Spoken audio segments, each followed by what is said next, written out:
Zeb Tebi, Wissen, das auf einen Schlag da ist, als wäre es vom Himmel gefallen. Blaue Götter, schwebende Steine. Die Pharaonin hat Chepsot und ihr Liebhaber Sen-Enmod. Die Palmblatt-Bibliothek und der Anfang der Zeit. Willkommen zu meinem letzten Video der Ägyptenreihe. Es freut mich, dass all die Freunde der altägyptischen Kultur meine außergewöhnlichen Erfahrungen und Exkursionen bis hierhin begleitet haben. Wichtig war mir, archäologische und mythologische Recherchen mit eigenem Erleben zu füllen. Leute fragen nach Relikten alter vergangener Zeiten. Die sind direkt vor uns. Aber wir verstehen sie nicht, weil sie nicht unseren Zeitgeist spiegeln. Es scheint keine Erinnerungen mehr zu geben, wer sie erschaffen hat und wozu. Es ist einfach zu lange her. Auch schien eine Katastrophe jegliches Wissen ausgelöscht zu haben. Als moderne Forscher begannen, heilige Stätten zu erforschen, da fanden sie außergewöhnlich präzise gestaltete Megalithkonstruktionen über die ganze Welt. Wer waren die Wesen mit diesem fortschrittlichen Bauwissen, die solch massive Steine bewichten und bearbeiten konnten? Und zu welchem Zweck? Im altägyptischen Kairoer Museum gibt es einen Fund des 18. Jahrhunderts, der mutet seltsam an. Da steht ein unvollendeter Sarkophag. Mit einem unbekannten Gerät hat man versucht, seinen hinteren Teil abzutrennen. Ich streich über die abgeschnittene Fläche. Sie fühlt sich glatt an, die Oberfläche weich, wie geschmolzen, ähnlich wie Porzellan. Tatsächlich ist es Granit, hartes Gestein. Auch Bohrlöcher gibt es in ihm. Der britische Ägyptologe Flinders Petrie, der schreibt um 1880, diese spiralförmigen Riefen am Bohrkern können nur einer enormen Druckgeschwindigkeit zugeschrieben werden. Mit Diamant bestückte, hochdrehende Granitbohrer gibt es aber erst in den letzten Jahrzehnten. Der Maschinenbauingenieur Christopher Dunn und sein Fachkräfteteam, die schlussfolgern bei ihrer Forschung in 1990 eine Art Ultraschalltechnologie. Der arabische Geschichtsschreiber Al-Makrizi ist gut informiert über die Chroniken Altägyptens. Er schreibt in seinem Chittat um das Jahr 1000: Ibn al-Wasif Schah ist der Mann, der die besten Geschichten über Altägypten und die Vorflutzivilisation kennt. Es sind unglaubliche Aussagen über eine vergangene Zeit einer magisch-wissenschaftlichen Hochkultur, wie wir es nicht vorstellen können. Die vordynastische Zeit schien eine Zeit mächtig megalithischer Objekte, tiefer Schächte, massiver Steine, geheimer Rieden, hoher Baukunst und kulturell magischer Praktiken, die wir heute nicht mehr verstehen. Überall auf der Welt, in Ägypten, in Saqqara, da sieht man die vorsintflutlich megalithischen Reste. Da war Nakrash, der Mächtige. Er kannte Wissenschaften, er baute Türme, errichtete Statuen, extrahierte Metalle von der Erde, grub Kanäle. Da stand eine Bronzestatue auf einem Turm, über ihr waren stetig Wolken zu sehen. Erbat man von dieser Statue Regen, erhielt man ihn. Sie schlugen Steine mit einem Metallstab, die stiegen plötzlich langsam hoch und bewegten sich eine Distanz, 200 Spannen eines Pfeils. So fuhren sie fort. In die farbige Pyramide legten sie die Körper der Hochgeweihten in Coffins von schwarzem Granit und mit ihm ein Buch der Wunder, die sie ausgeübt hatten in ihrem Leben. Den kristallenen Benben auf der Pyramidenspitze bedeckten sie mit Elektron, einer Legierung aus Gold und Silber. Die Materialverbindung Elektron wird im 19. Jahrhundert wiederentdeckt. Man verwendet sie heute wegen ihrer Leichtigkeit und festen Stabilität im Flugzeugbau. Sie malten Sternenfiguren, schrieben Namen und Zusammensetzung von wertvollen Drogen, die Wissenschaft von Magie, Mathematik und Architektur. Es war alles klar dargelegt für den, der es lesen und anwenden konnte. Sie kreierten aus Klang und Licht Frequenzen, Schwingung für ihre Anwendung. All das Wissen hatten die früheren Könige von Adam, dem ursprünglich Vergangenen aus alter Zeit. Wie tritt eine voll entwickelte Zivilisation so einfach aus dem Nichts auf? Doch in Ägypten ist alles von Anfang an da, vor allem die Pyramiden. Wurde Wissen in Stein, Geometrie und Symbolen gespeichert? Der Hohepriester von Heliopolis und Memphis, Manetho, Wahrheit des Tod, spricht in 300 BC von 36.000 Mondjahren der prädynastischen Anfänge Ägyptens. In Herodots Historien liest man: Lange vor der ersten Dynastie, die mit einer Hochkultur begann, waren Wissenschaften ausgeübt in Mathematik, Baukunst, Chemie und Physik, die uns heutzutage ein Rätsel sind. Der Gottkönig Thoth berichtet: Ich baute mit der Kraft, die die Erdkraft, Schwerkraft überwindet. Ich habe den Kristall in der ätherischen Dimension auf die Pyramidenspitze platziert. Er befindet sich bis heute dort. Dort zieht er Kraft aus dem Äther. Ich verschloss die Hallen Amentis. Nur meine Schüler können sie öffnen, da sie über das Wissen anderer Dimensionsportale verfügen.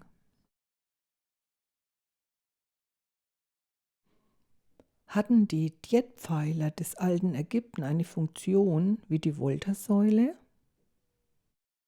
War die ursprüngliche Funktion der Djetpfeiler den Altägyptern nicht mehr bekannt? Wurden sie unbekannterweise als Cargo-Kult verehrt? Das elektrische Feuer seiner Volta-Batterie stellt der italienische Physiker Alessandro Volta um 1800 der Royal Society in London vor. Für den Elektrotechniker Wojciech Kopecky sehen die Djetpfeiler wie Elektrospulen aus.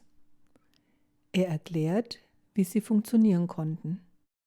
Durch ein piezoelektrisches Spannungsfeld zwischen den geladenen, mächtig großen Djetpfeilern. Wurde dann mit einem Metall auf einen dazwischen liegenden Granitstein geschlagen, vibrierten seine Quarzkristalle. Die Negativladung stieß sich dabei ab. So konnte der Diorit im Spannungsfeld der Djetpfeiler aufsteigen. Der deutsche Elektroingenieur Werner von Siemens erhielt bei seiner Pyramidenerkundung in 1859 Stromschläge durch seine Wasserflasche. Seine arabischen Führer verboten ihm daraufhin diese Zauberei. In seinem Bericht schreibt er, dass die starken elektromagnetischen Felder nur an der Spitze zu finden waren.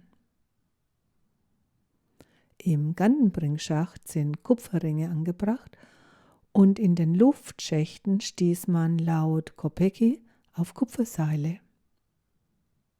Im Bildnis vom Luigi Meyer des 18. Jahrhunderts, da sieht man in der Königskammer lange Stäbe an den Wänden befestigt.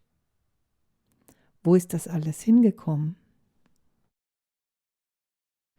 Der griechische Philosoph Platon schreibt 430 BC in seinem Buch Kritias, was er über die vorsinnflutliche Zeit von altägyptischen Hohepriestern erfahren hat.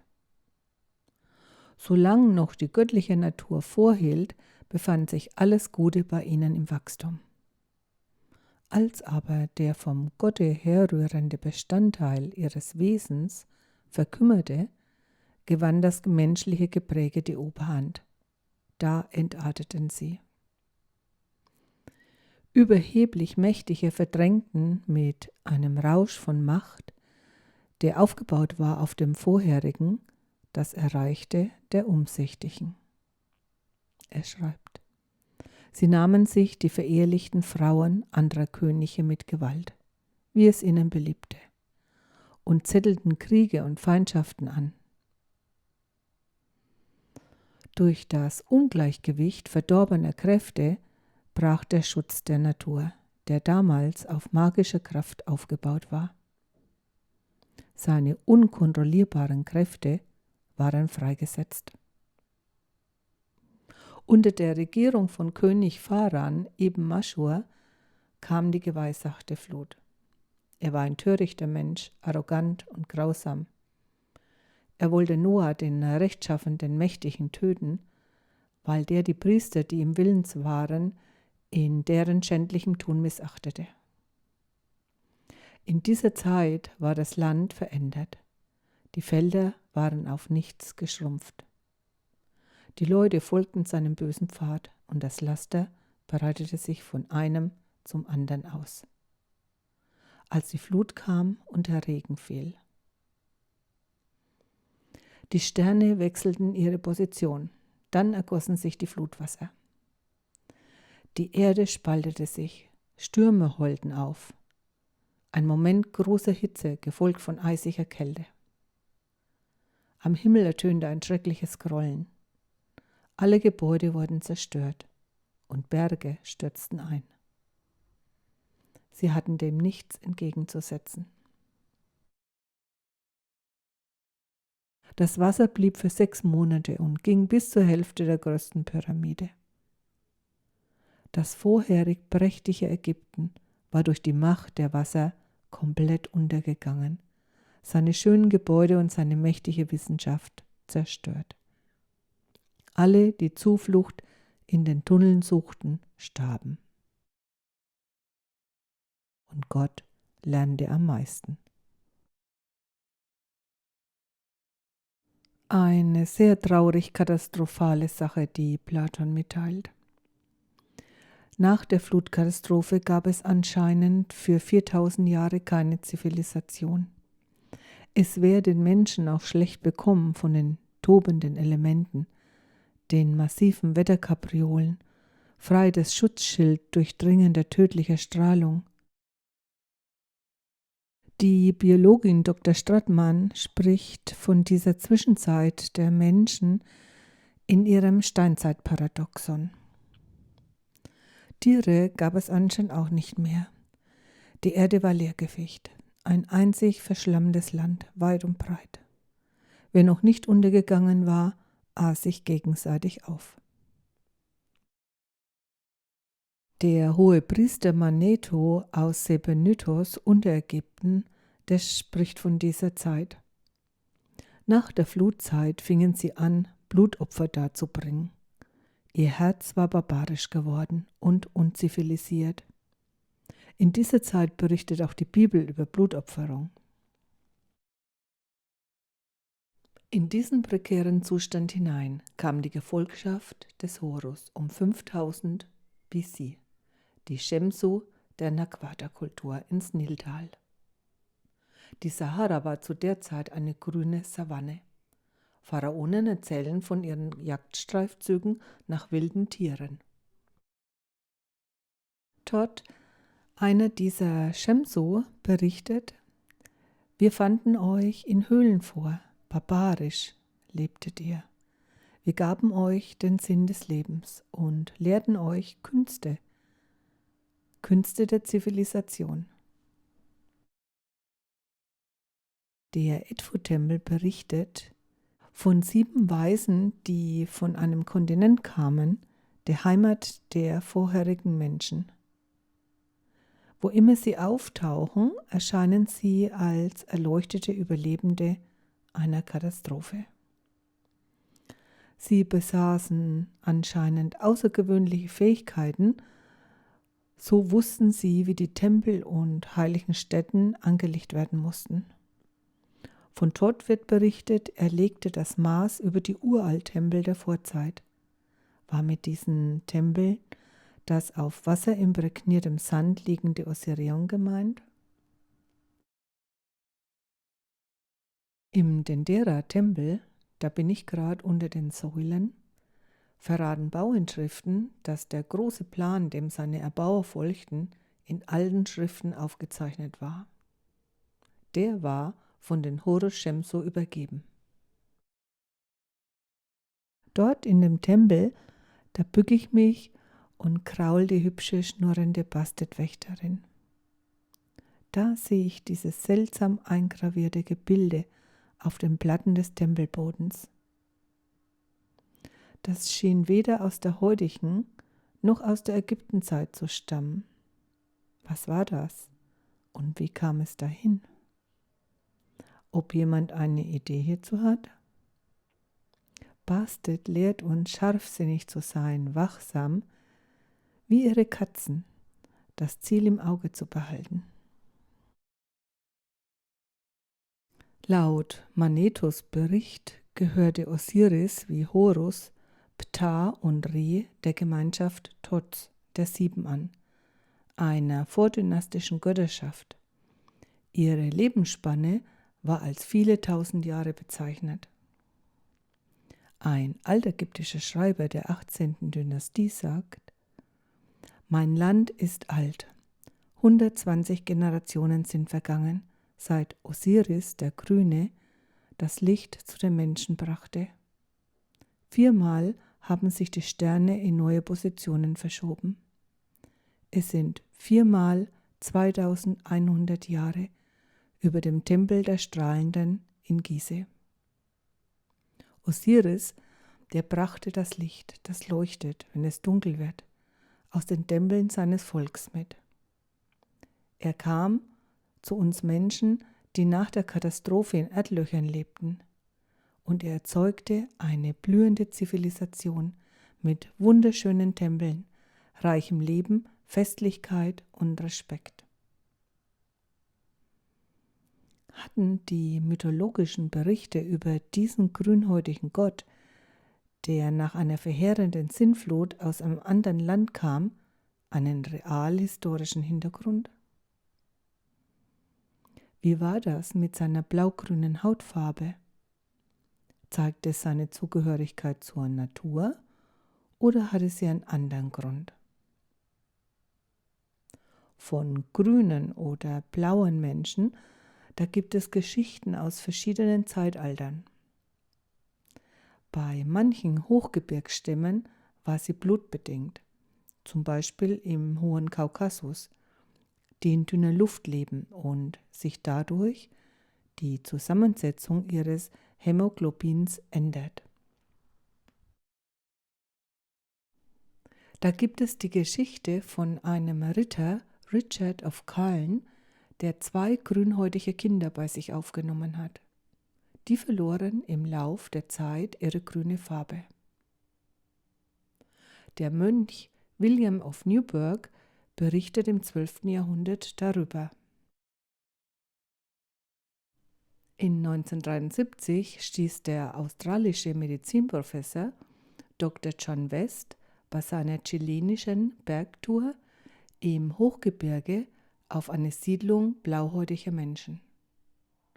Der niedrige Sauerstoffgehalt der Andenhöhe, der hatte bei ihnen eine Blaufärbung der Haut bewirkt.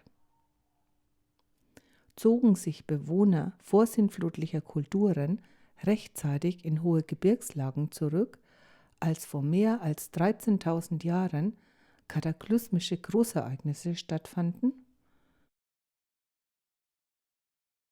Da gab es grüne Smaragdtafeln, die mit ihren Abschriften durch Platon und andere durch viele Hände liefen. In 1680 übersetzt sie der Naturwissenschaftler für Physik und Mathematik Isaac Newton. Newton, der am King's College Cambridge seine Gravitationstheorie entwickelt, war vom Inhalt der philosophischen Naturkenntnis dieser mysteriösen Steintafeln angetan. Hier gebe ich Auszüge aus den übersetzten Fragmenten der Abschrift. Ich, Todd, der Ibisköpfige, begann meine Inkarnation in einer längst vergangenen Zeit, in der großen Stadt Keor, auf der Insel Undal. Das war lange vor der großen Flut. Großartig waren die Leute der alten Tage. Sie kannten noch das alte Wissen, weit suchend im Herzen der Unendlichkeit, das aus den frühen Tagen der Erde stammte. Ich erhielt Ankh, den Schlüssel des Lebens von ihnen. Wir Großen lebten und starben nicht wie die kleinen Menschen des gegenwärtigen Zeitalters, sondern wir erneuerten von Äon zu Äon unser Leben in den Lichthallen von Amendi, wo der Fluss des Lebens ewig ist. Nach und nach verschwanden die Wellen des Bewusstseins aus den alten Königreichen. Die Brut eines niederen Sterns ersetzte sie. Die Gedanken des Volks sanken ins Dunkel. Das Gleichgewicht der Erde änderte sich und es brachen die großen Wasser über die Welt herein. Sie ertränkten und versenkten all das Schöne damalige. Ich, Todd, Meister der Mysterien, der von Generation zu Generation lebt, erbaute die große Pyramide nach dem Modell der Erdkraftpyramide. In sie baute ich mein Wissen der magischen Wissenschaft ein, aus Substanzen materieller, halbmaterieller und kristalliner Natur, die großen Nutzen stiften. Den Menschen Kemets gab ich meine Künste der Wissenschaft. Ich lehrte sie, Steine schweben zu lassen. Ich gab ihnen das System der Schrift, das Konzept und die Grundlagen der Wissenschaft und die Ordnung der Ma'at. All das kam aus dem Kosmos zu mir. Viele waren begierig, sich zu vervollkommnen. Sie waren meine Schüler, die Hohepriester der Zeit. Waren die Altergipter sehnsuchtsvolle Nachkommen eines vormalig goldenen Zeitalters? Hofften sie, mit ihrem Mumifizierungskult zu den Hallen von Amendi zu gelangen, in denen man den Körper verjüngen konnte? Waren ihre religiösen Ausübungen Nachahmungen einer unverstandenen, unbekannten Lebensart, einer vormaligen Kultur, die sie als goldenes Zeitalter bezeichneten? Ging das technologisch-alchemistische Wissen über die Zeiten verloren? Bestimmte ein Cargo-Kult, aufgebaut auf Missinterpretation vergangener Erlebnisse von Hochkulturen, als Nachahmung verfälscht, noch bis heute Gesellschaft, Religion und Denken?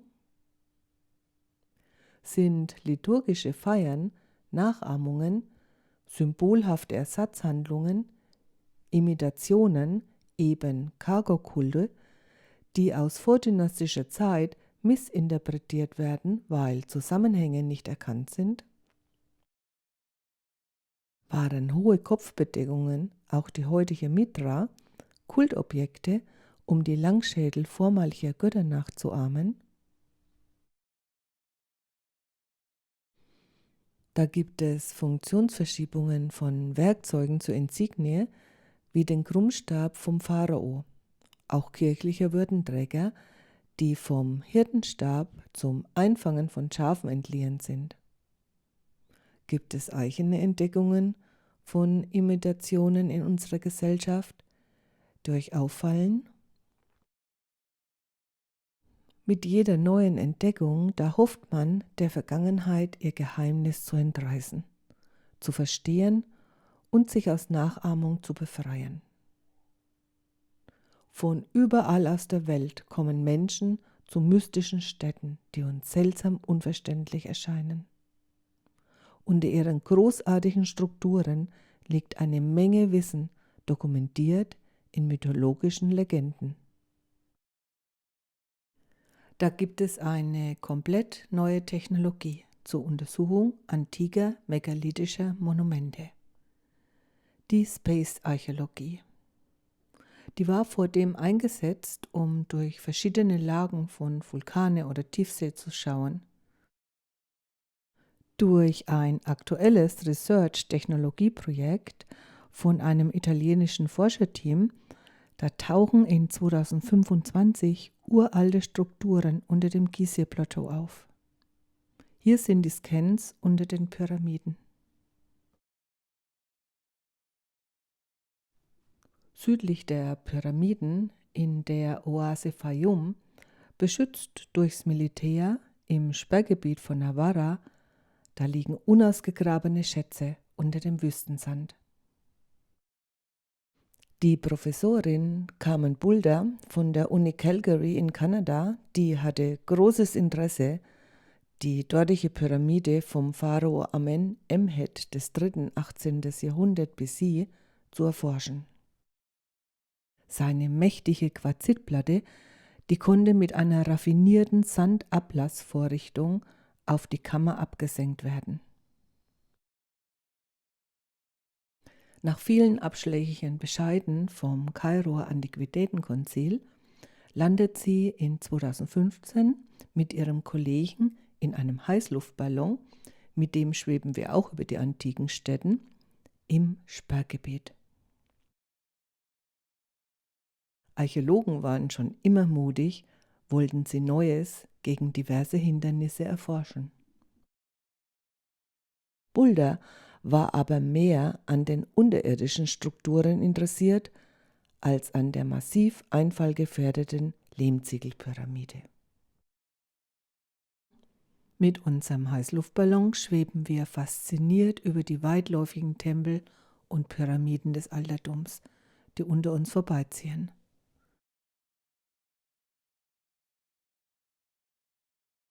Leider war ihre Schönheit sehr zerstört.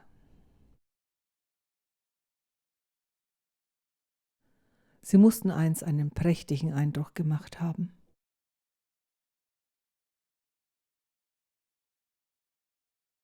Unter uns erscheinen die Berge Der El Bahars. In das Halbrund ihrer Felsen schmiegt sich ein luftiger Tempel mit Säulenhallen und Pfeilern. Der Totentempel Hatschepsuts, die erste der vornehmen Frauen, Pharaonin der 18. Dynastie. Er wirkt leicht und elegant, eine liebevolle Ausführung des Architekten an die mächtigste Frau Ägyptens. Seine Achse zeigt auf den Karnak-Tempel. Hatschepsut wählte wohlüberlegt den Platz, an dem 500 Jahre früher der Tempel des hochgeehrten Fürsten Mentuhotep II. Stand, der nach einer Zeit der Unruhe das Reich wieder aufgebaut hat. Sie hatte vor, es ihm nachzutun. Ihren Erfolg baut sie auf die Mythologie als leibhafte Tochter des Gottes Amun-Re von Karnak auf. Sie wusste, ohne die Götter hieß die mächtige Priesterschaft, waren Pharaonen nur Menschen. Sie lässt ihrem Gottvater Amun 2 große Obelisken im Karnak-Tempel aufstellen. All das, um ihre Regierung zu legitimieren. Denn sie war eine Frau. In dem Alten Reich bekamen Priesterinnen und alle Frauen gleiche Rechte in allen Belangen. Dafür sorgten schon Hathor und Maat. In Hatschepsuts Tempel sehe ich die aussagekräftigsten Hathor-Bildnisse von Ägypten. Hatschepsut muss eine sehr interessante Frau gewesen sein. Als Pharao stellt sie sich männlich mit dem traditionell fein gerippten Plissé-Lendenschurz und blau glasiert eingelegtem Kunstbart dar. Von ihrem Vater in Bogenschießen ausgebildet, konnte sie ein Heer nach Punt anführen. Hatschepsuts Erfolgsgeheimnis schien ein Liebesband mit ihrem Beamten Sen-Enmut zu sein, der sie in allen Lebenslagen beriet. Bei ihrer Krönung war er Vorsteher des Palasts. Ausgrabungen und Bildnisse, die zeigen, dass Sen-Enmut in der Regierungszeit Hatschepsuts zum obersten Mann Ägyptens aufstieg. Dabei stammt Sen-Enmut aus einfach gebildeten Verhältnissen. Er wird zum Prinzenerzieher ihrer Tochter Nefero-Re, die sie mit ihrem verheirateten Stiefbruder Pharao Thutmosis II. Hatte. Der stirbt bald und sie wird Witwe. Diese Statue Sen-Enmuts zeigt, wie er die Prinzessin in väterlicher Umarmung beschützt. Er galt nicht offiziell als Gemahl von Hatschepsut. Es sind jedoch beide Namen in seinem Grab gefunden. Das gilt als Beleg für das intim-innige Verhältnis von beiden. War sie nicht höchst eigenartig, bezaubernd hübsch? Sie trägt als Frau den Kalasiris, eine mit Perlennetz bedeckte, durchscheinende Leinentunika. Die schmiegt sich eng an den weiblichen Körper an. Mit einem plissierten Cape, seine gefransten Enden, die lassen die Brust frei, da erscheint sie außerordentlich attraktiv. Zu der Zeit trugen edle Damen verschiedene Bürgen, manche gestuft oder gelockt, mit Perlen und Goldringen verziert und mit Bienenwachs gehalten. Haarschmuck waren Diademe, Blütenkränze, Kämme aus Elfenbein, Ringe, Goldrosetten und blaue Fayenceperlen. In hübschen Karaffen stellt das Kairoer Museum aufgefundene Ölreste von Lotusparfüm aus. Man legte viel Wert auf Körperkultur und gute Gerüche.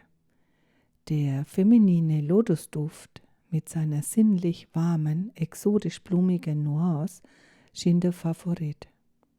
Aber auch frische Zitrusnoten, die waren in den heißen Monaten gern zum Erfrischen aufgetragen. In Behältern vom Stein, der fließt, dem ersten Glas. Pharaonin Hatschepsut regiert 30 Jahre, zusammen mit ihrer geheim gehaltenen Liebschaft, denn beide waren nicht vermählt. In ihrem Tempel finden sich unzählige Abbildungen Sen-Enmuts, darin sein Name unmittelbar hinter ihrem. Auf einer Statueninschrift im Berliner Bode-Museum nennt er Hatschepsut den Größten der Größten, der ihn, Sen-Enmut, groß macht, und bezeichnet ihn gleichzeitig als Herrin beider Länder, Ma'at Ka-Re. Er schien nie geheiratet zu haben, was für einen Mann von hoher Position im alten Ägypten höchst ungewöhnlich ist. Er ist niemals mit einer Frau dargestellt.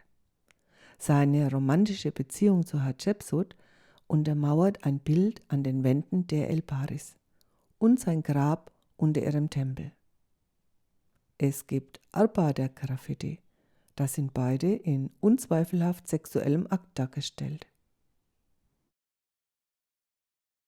Just unter der Terrasse des Tempels wird 1927 vom Archäologen Herbert Winlock sein unversehrtes Hypogeum und seine Mumie entdeckt. Die Decke schmückt ein astronomischer Kalender mit exakter Sternkonstellation vom Jahr 1463 BC. Sein Reichtum an Inschriften, das zeigt eine enge, vertrauensvolle Beziehung des Paars auf.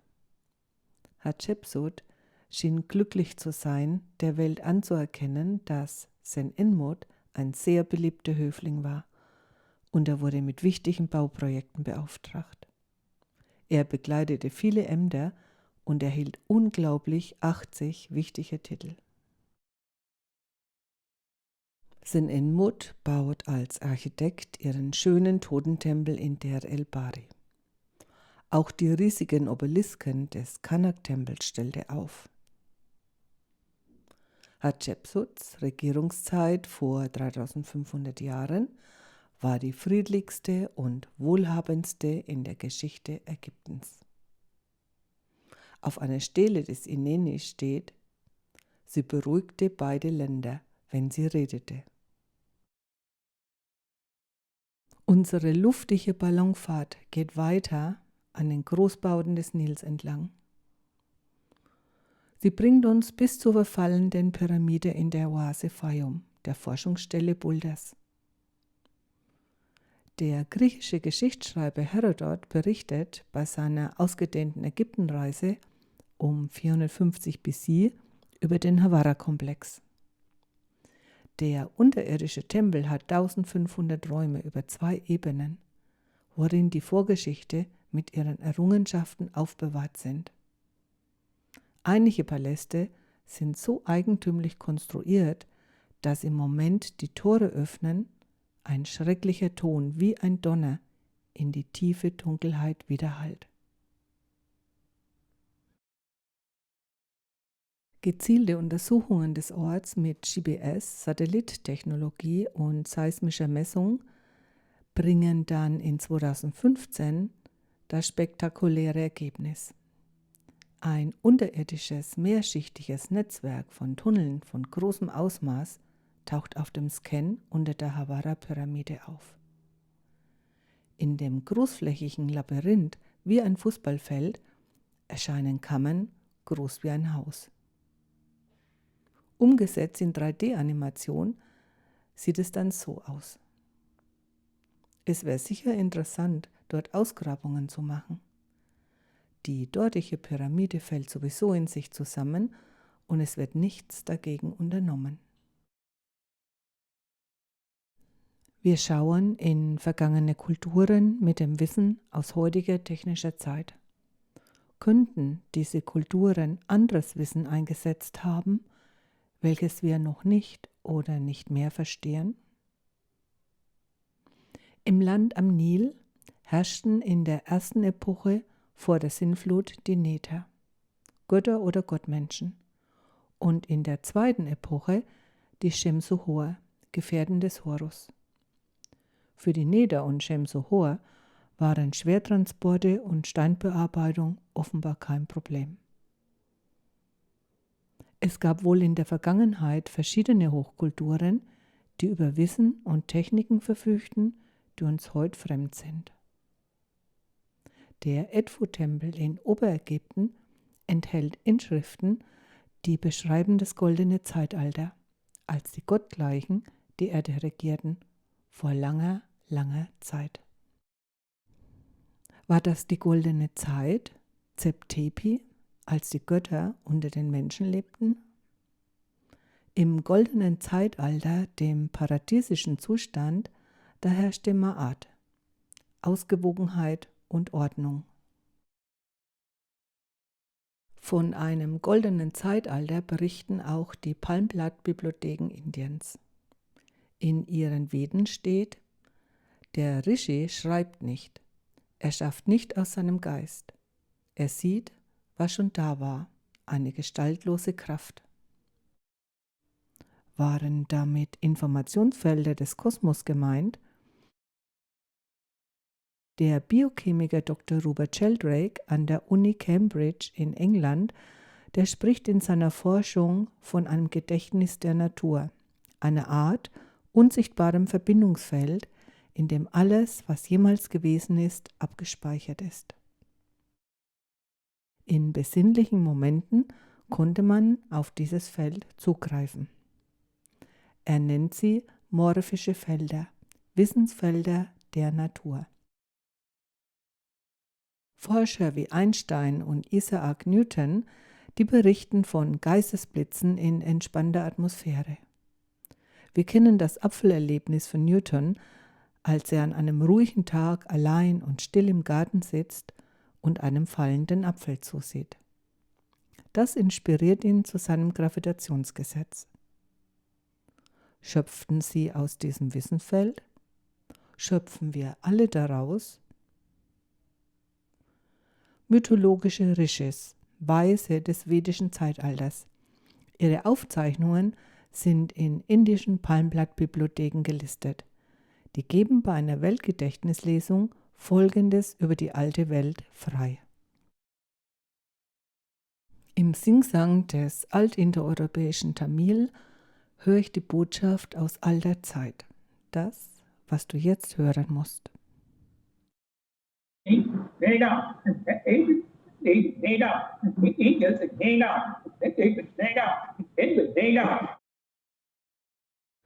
Vor 250.000 Jahren erschien eine andere Menschenart auf der Erde.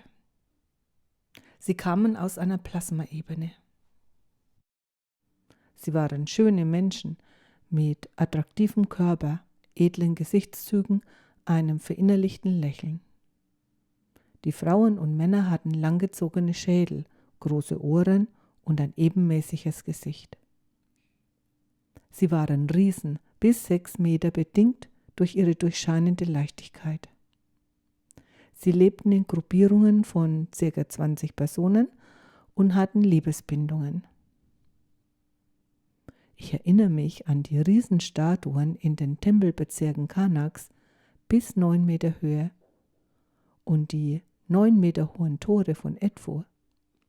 Innerhalb der Tempel verlor man sich in überdimensionalen Portalen. Sie tranken Quellwasser, genossen den Duft von Blüten und schwelgten in ihm und der Schönheit von Blumen. Das war auch ihr Grund, weshalb sie zur Erde kamen. Sie wollten Sinnlichkeit der festen Erdmaterie, seine Gerüche und Geschmack erleben. Sie hatten Interesse, die Dreidimensionalität zu erfahren, denn sie kamen aus anderen Bereichen. Sie erhielten sich aus der Vitalenergie des Umgebungsfelds, das sie energetisch kräftig gestalteten, ohne andere Nahrung. Emotionen als Ausdruck unbearbeiteter Zustände kannten sie nicht. Ihre Stimmung und Verhalten war stets gleichbleibend, neutral, gütig. Als Geste ihrer Verehrung brachten die Menschen ihnen vielfältig Blumen und Gehölze. Diese Begrüßungssitte wird heute noch in Indien zelebriert. Die Altägypter wollten die Blume der Götter stetig um sich haben. So kultivierten sie den Lotus. Diese Wesen hatten großen Sinn für Ästhetik, Kunst und alle Wissenschaften auf hohem Niveau. Die Menschen konnten sie und ihr Wissen nicht fassen, weshalb sie Gott verherrlichten. Wir erlangten Weisheit von den Sterngeborenen, sagten die Altägypter. Sie bauten ihre eigenen Paläste anhand ihrer Fähigkeiten mit geringem Aufwand und ohne Beteiligung von Menschen. Sie verstanden sich auf Hologrammerzeugung. Manch ihrer meterhohen Relikte sind über die Welt verteilt und in ägyptischen Tempeln. Die damaligen Menschen hatten Ehrfurcht vor ihnen, weil sie ihnen fremd und mächtig erschienen. Sie verstanden die Sprache der Menschen durch telepathisches Aufnehmen, bedingt durch die Größe und Verfügbarkeit ihrer Drüsensysteme, dadurch auch der lange Schädel. Bei ihrem Erscheinen ging ihnen ein Duft voraus, wie Weihrauch.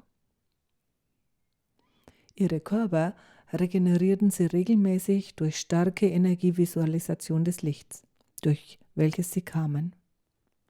Deshalb hatten sie eine übermäßig lange Lebensspanne. Sie kreierten aus dem Licht oder dem kosmischen Quantenfeld, wie es heute bezeichnet wird. Sie wirkten etwas verrückt von der Welt. Eine Mächtigkeit strahlte von ihnen aus, das war wie ein waberndes Feld um ihre Aura. Heutzutage ist ein Präsident mächtig über seine Kompetenz. Sie waren mächtig über ihr Ausstrahlwesen und Wirken von für Menschen magischer Prozesse. Versuchten die späteren Ägypter, Pharaonen, diesen äußeren Kult nachzuahmen. Sie ließen sich verehren und von Gott geboren bezeichnen. Sie ließen sich mit langem Hinterkopf abbilden, als Zeichen ihrer Zugehörigkeit zu diesen gotthaften Wesen. Es war wie ein Nachahmungsspiel, ein Cargo-Kult. Wo sind die Mächtigen hin verschwunden? Sind sie ausgestorben oder zurückgekehrt in ihr vorheriges Feld? War ihr Relikt die Blutlinie der Pharaonen, an denen die so festhielten? In dem Land, das ihr Kemet nennt, werden Rassen aufsteigen und untergehen. Wissen und Weisheit werden vergessen sein. Nur eine Erinnerung an Götter wird überleben, sagt Todd. Interessant sind Aussagen griechischer Philosophen und gebildeter Staatsmänner in der Blüte der antiken griechischen Kultur und Staatswesen zu der alten Welt. Oftmals sind sie angeregt von ihren Schulungen bei altägyptischen Hohepriestern. Der gebildete griechische Dichter Hesiod, der beschreibt 700 BC eine Abfolge von Weltzeitaltern. Seine inspirierte Schilderung der Göttermythologie, die schreibt er am Fuß des schneebedeckten Helikon-Gebirges, als er Schafe weidet. Da gab es eine Welt vor dem Sündenfall. Die Menschen lebten wie Götter, ohne Laster, Zorn, Streit. Sie waren einander durch gegenseitiges Vertrauen und Liebe verbunden. Die Erde war damals schöner als jetzt und hielt, ohne sie anzubauen, eine große Anzahl von Früchten für sie bereit. Mensch und Tier verständigten sich über eine Art gleichem Wissen miteinander. Männer waren im Alter von 100 Jahren jung. Sie kannten keine Altersgebrechen. Sie entschliefen in einem sanften Schlummer. Die erste Religion war rein und einfach. Sie weiden Früchte und Blumen der Sonne.